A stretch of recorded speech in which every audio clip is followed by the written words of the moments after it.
Hey guys, कैसे हो आप सभी। और अभी मैं शाम को सो के उठी हूँ। आप लोग टाइम देख सकते हो। इस टाइम हो रही है 6:30।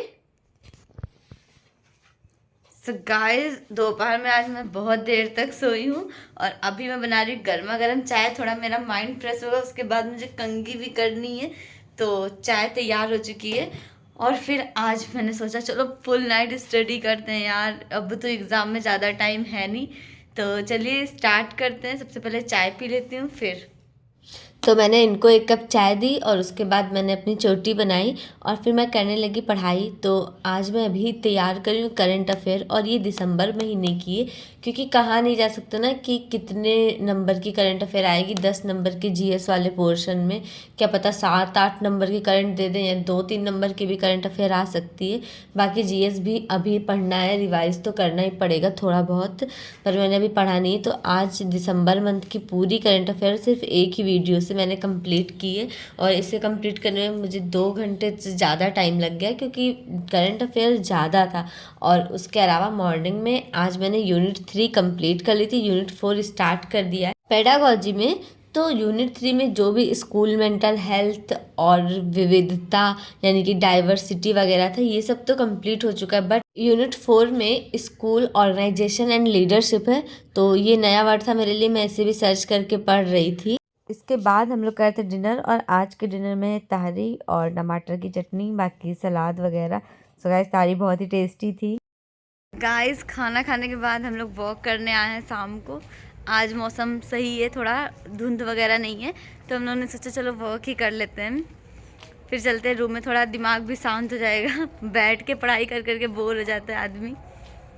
टहल के आने के बाद मैंने पढ़ाई की ईवीएस की, और ईवीएस में मैं पढ़ रही हूँ एनर्जी रिसोर्सेज, वही जो अनवीकरणीय और नवीकरणीय होते हैं उसके पार्ट्स मैंने पढ़ा। पेट्रोलियम, गैस, कोयला, ये सारी चीज़ें। एक्चुअली मैंने इसको नोट्स बना लिया था सुबह ही, और सिर्फ इस टाइम रिवाइज करना था। और नाभिकीय ऊर्जा, विखंडन, संलयन, ये सारी चीज़ें भी इसी टॉपिक से रिलेटेड है।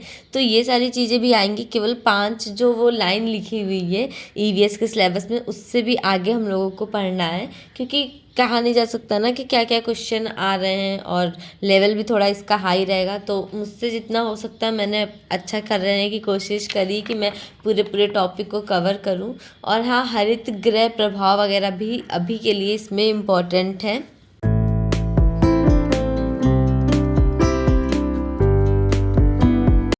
सो गाइस, अब तक मैंने करंट अफेयर दिसंबर मंथ की और ईवीएस कंप्लीट कर लिया है। अब बारी आती है इंग्लिश की।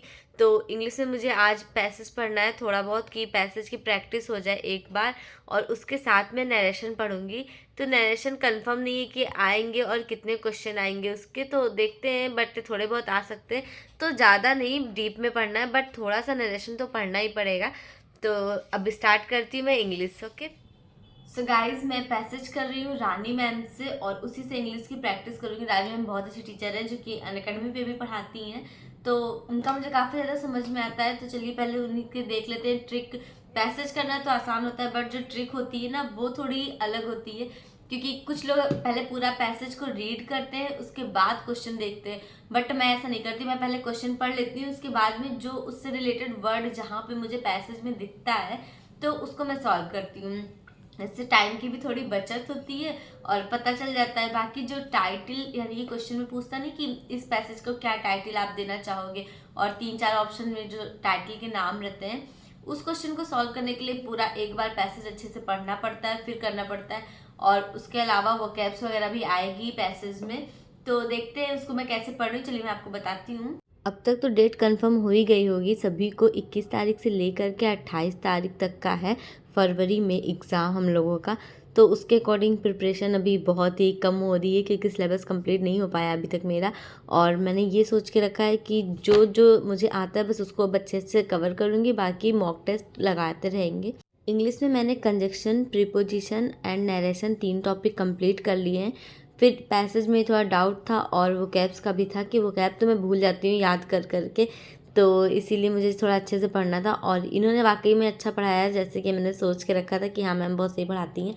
तो मैंने जो वर्ब वगैरह भी कंप्लीट किया है अपना, वो रानी मैम से ही किया है। इन्होंने मतलब जो इनकी एक थी 60 ग्रामर रूल की वीडियो, यूट्यूब पे आपको आराम से मिल जाएगी।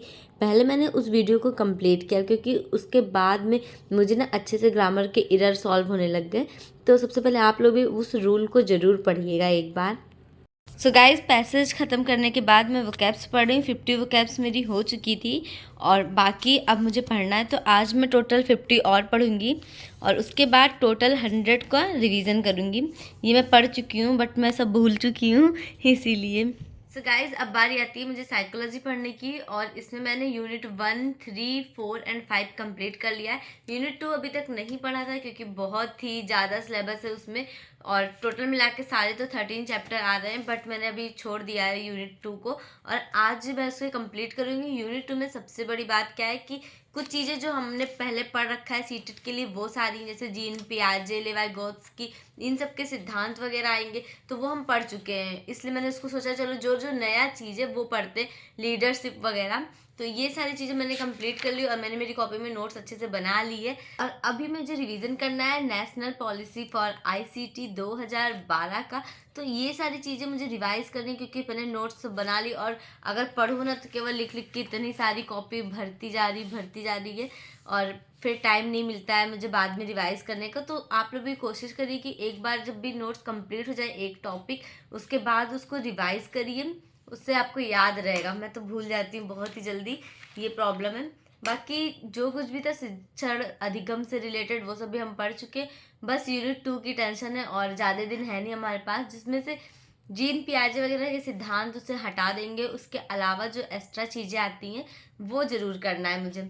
तो देखते हैं। अभी मैं आप लोगों को अगर कहोगे तो अगली वीडियो में आप लोगों के साथ सिलेबस भी शेयर कर दूंगी क्योंकि बहुत ज़्यादा लोगों को कन्फ्यूज़न है साइको में ही, और साइको सीडीपी यानी कि आपका पेडागोजी 60 नंबर की आनी है। सो गाइज, सबसे ज़्यादा मेहनत उसी पे करना है और 60 नंबर में से 55 प्लस तो होने ही चाहिए। बहुत इजी है, जो बच्चे सीटेट अभी अभी क्वालिफाई करेंगे उनके लिए तो और भी ज़्यादा इजी है। बट हम लोगों ने तो काफ़ी टाइम पहले सीटेट क्वालिफाई कर लिया था तो इस वजह से कुछ चीज़ें भूल गई थी, बट अभी इसके चक्कर में पढ़ाई फिर से हो रही है। तो देखती हूँ अब मैं सेकंड यूनिट कितने टाइम में कंप्लीट करूँगी। बट आज मैं तो सिर्फ रिवाइज करूँगी, आज नोट्स कुछ नहीं बनाना है, इतना ऐसे ही हो गया है। इसमें एक इम्पॉर्टेंट टॉपिक है पेडागोजी में पोक्सो एक्ट 2012 जो कि नया है। इसे भी आप लोग कंफर्म कर लीजिए किसी भी नोट से या पीडीएफ से। और आप लोग के कमेंट आते हैं कि पीडीएफ कहाँ से मिलती है, तो पीडीएफ क्रोम पे जाएंगे और कोई भी एक टॉपिक जैसे पोक्सो एक्ट ही है आपका तो उसको लिख देंगे तो पीडीएफ के द्वारा वो पूरा आ जाएगा। आप उसको डाउनलोड कर लीजिएगा आपके फाइल मैनेजर में, फिर वहाँ से आप आराम से प्रिंट भी निकलवा सकते हो और जो जो इम्पोर्टेंट पॉइंट है ना उसे लिख के अपना कॉपी में नोट्स भी बना सकते हो। तो चलिए अब मैं पढ़ाई कर लेती हूँ और इस वीडियो को यहीं पे एंड कर देती हूँ। मिलती हूँ अब आपसे अगली नेक्स्ट वीडियो में, तब तक के लिए बाय।